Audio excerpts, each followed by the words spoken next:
This is David Prosper, host of the Leadership Revolution. Thanks for listening to the following broadcast from Public House Media.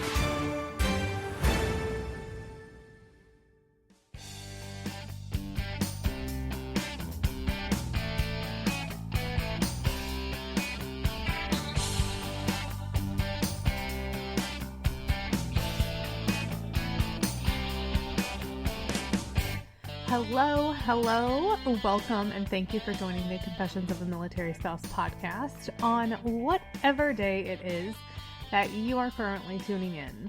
I am your host, Jenna. I'm a military spouse of 10 years, a mom, a registered and certified dental assistant, and a certified phlebotomist. Again, I just want to say thank you for taking me with you wherever you are and being here with me today. If you find that anything in today's episode resonates with you, or if you know of someone else who might be interested in hearing this episode, please share. And as always, I appreciate any and all feedback. So if you would like to leave me some feedback, please feel free to email me at confessionsofamilspouse@gmail.com. You can find me on Facebook at Confessions of a Military Spouse, on Instagram at Confessions of a Mil Spouse, or at publichousemedia.org. So imagine if one day you woke up and all of a sudden every responsibility fell on you. You might be thinking to yourself, because I've heard it before, well, my spouse doesn't do much around the house to begin with, so it wouldn't be that big of a deal. But I'm here to tell you that even if your spouse does the smallest things, like the dishes or taking out the trash or setting the trash can out, whenever it's trash day, those small things add up to really big things over time. Now, imagine all of a sudden every responsibility fell on you. Can you imagine the pressure that you would feel? I certainly can, and I know almost every other military spouse can as well, and that's what I want to talk about today.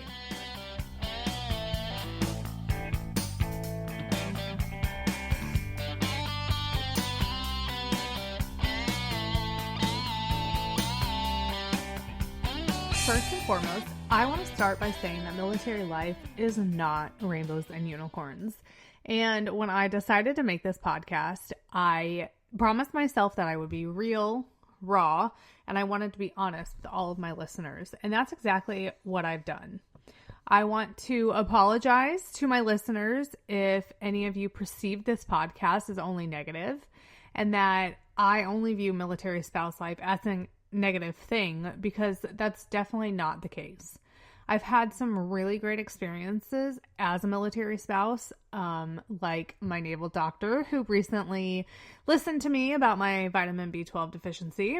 And if you aren't sure what I'm talking about right now, go check out my Instagram page because I posted about it there.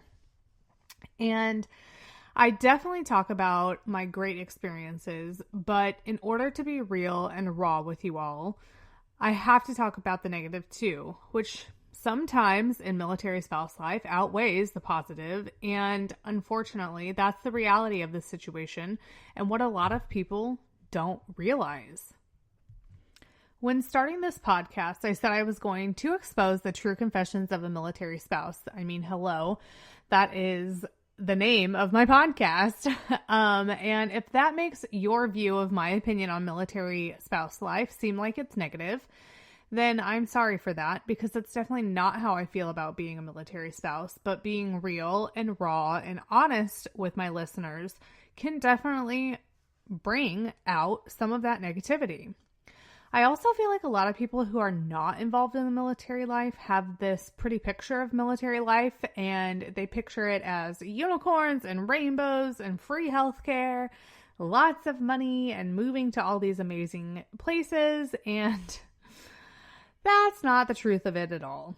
Yes, we get to move and not have to use our money to do it, and we get quote unquote free healthcare, but we are definitely not loaded with money, let me just tell you.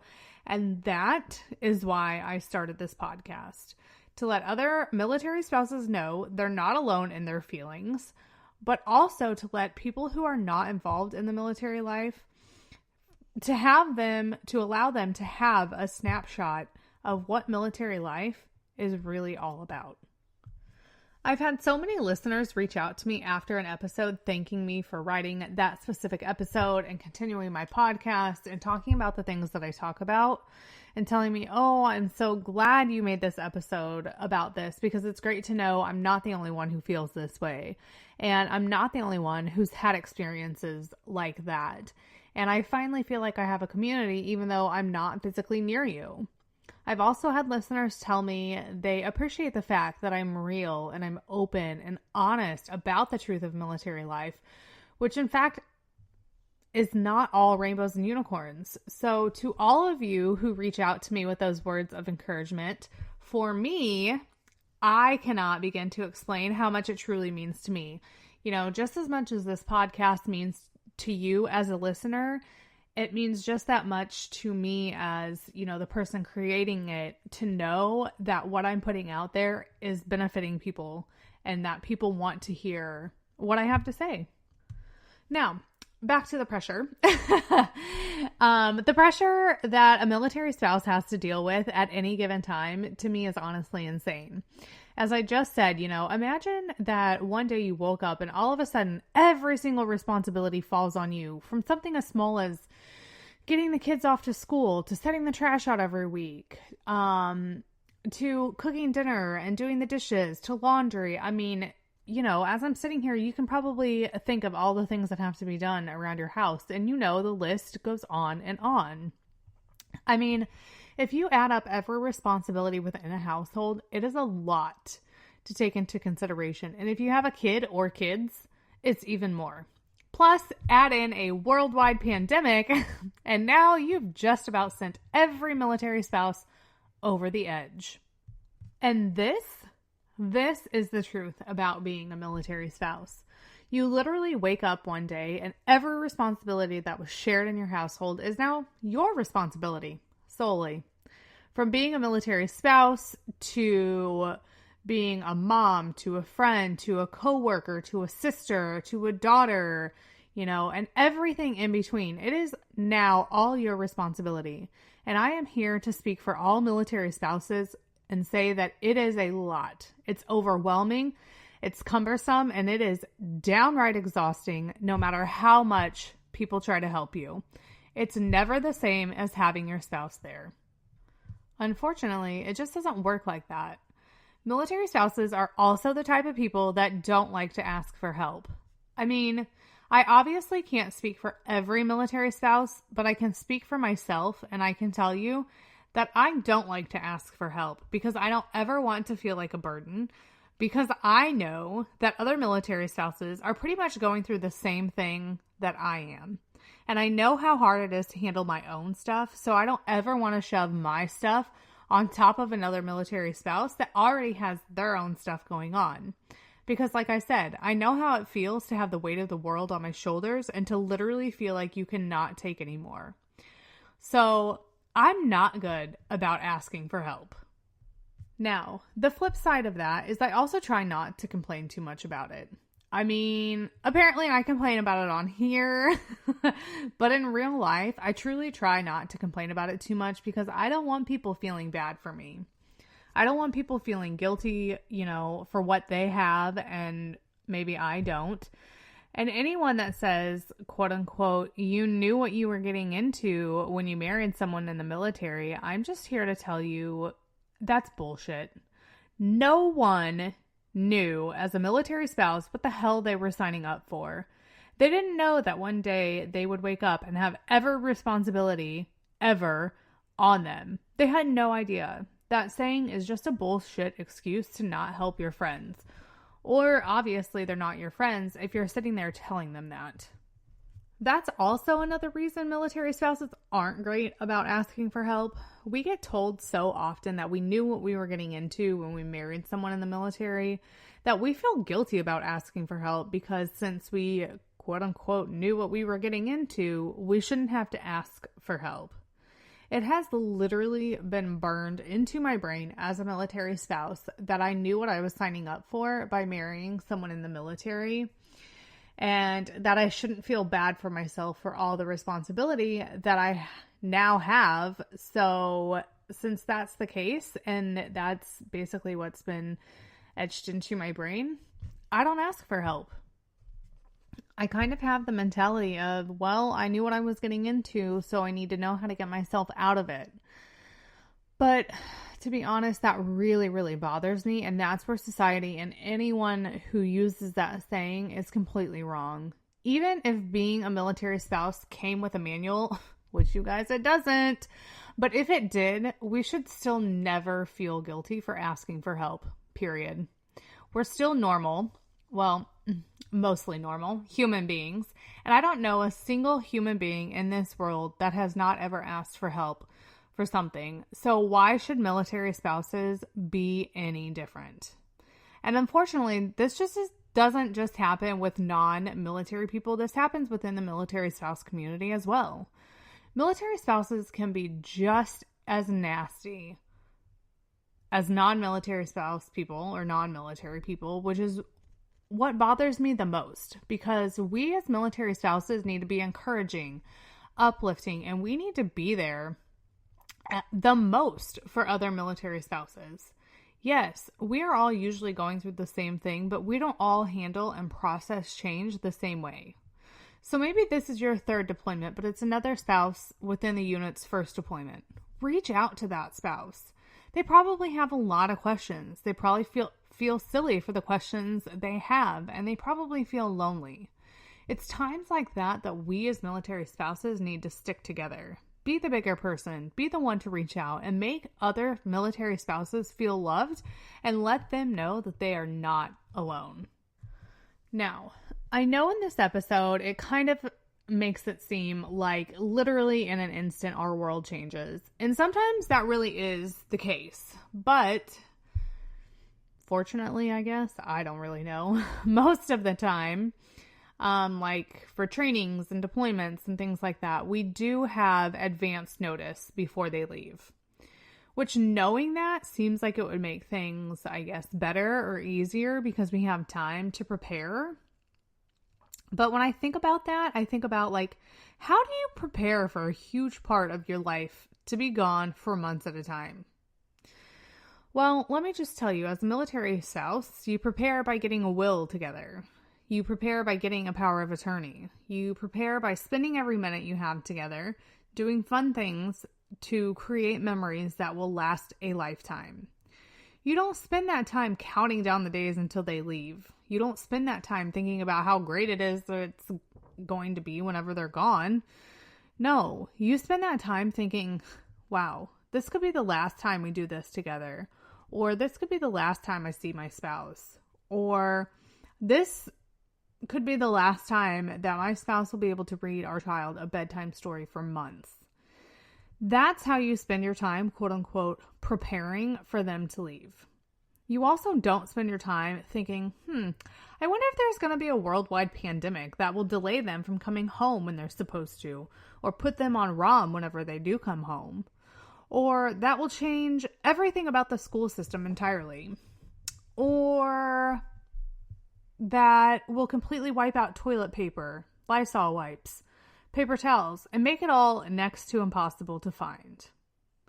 You also don't think that your health is going to take a serious plummet and send you into a headspace where you can barely function day to day, and you literally question how you'll make it through to the next day.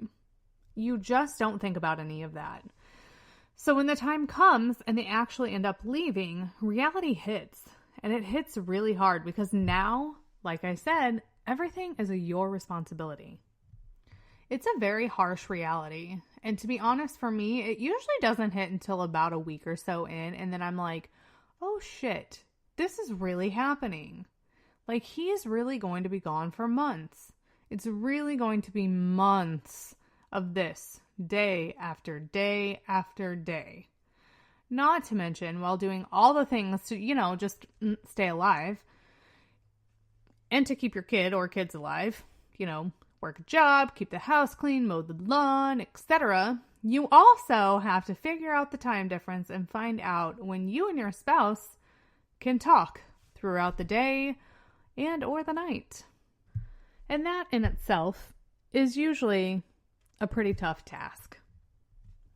So, I know this is a hot topic, and I hear women all the time, not just military spouses, but women in general, all the time talking about how their spouses don't do anything around the house. And I usually beg to differ unless your spouse is literally like waking up, going to work, coming home, and then not lifting a finger. I think that they probably do something. So even if your spouse only does one thing around the house, that's one less thing that you have to do. But then, boom, all of a sudden they're gone. And now you have one more responsibility that you have to take care of. And who knows, that might be the one responsibility that sends you over the edge. You know, I am notorious for saying that my husband works too much and doesn't help out around the house as much as I want. And then he leaves and it's really a wake-up call for me. I end up being like, shit.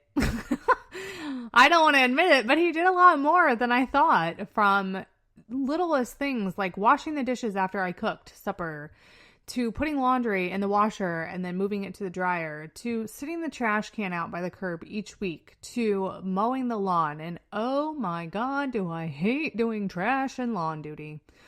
And it seems so minimal and so silly, but when he's not here, those small things are the things that just about send me over the edge, especially mowing the lawn. And like I said, I'm not good at asking for help. I never want to burden someone else with my problems or with my issues. It's just who I am. And I'm also the person who will say yes, yes, yes, yes, yes to everyone else before I ever ask for myself. Now, I will say one thing I think I've mentioned previously is basically to assign tasks when they're gone. One of the best things I did during a previous deployment was hire a teenage kid to mow my lawn. Thank you, Jesus. And a housekeeper to come once a month. So when I talk about like assigning tasks, that's what I mean. Don't be afraid to hire that kid to mow your lawn, or that housekeeper to clean your house, or pay that laundromat to wash your clothes. Or pay that babysitter so you can have a kid-free dinner. Whatever is literally going to save your sanity while they're gone, do that. Your responsibilities are already enough. Trying to be the perfect person or the perfect military spouse does not need to be one of those two. So please, as a military spouse, and I'm going to take my own advice, do not be afraid to reach out and ask for help. And for those of you that have friends who are reaching out and asking for help, please do not make them feel bad for doing so. I promise it's hard enough as it is for military spouses to ask for help. We literally do not need the added stress of feeling bad for reaching out. Thank you so much for being here with me today, and I hope that today's episode resonates with you and maybe even sheds some light for some of you who are not military spouses on the things that we as military spouses experience and how we quote-unquote process things. If you know someone who could benefit from hearing today's episode, please share it. And again, thank you for being here with me today. Also, don't forget to subscribe on your favorite podcast listening platform so you never miss an episode.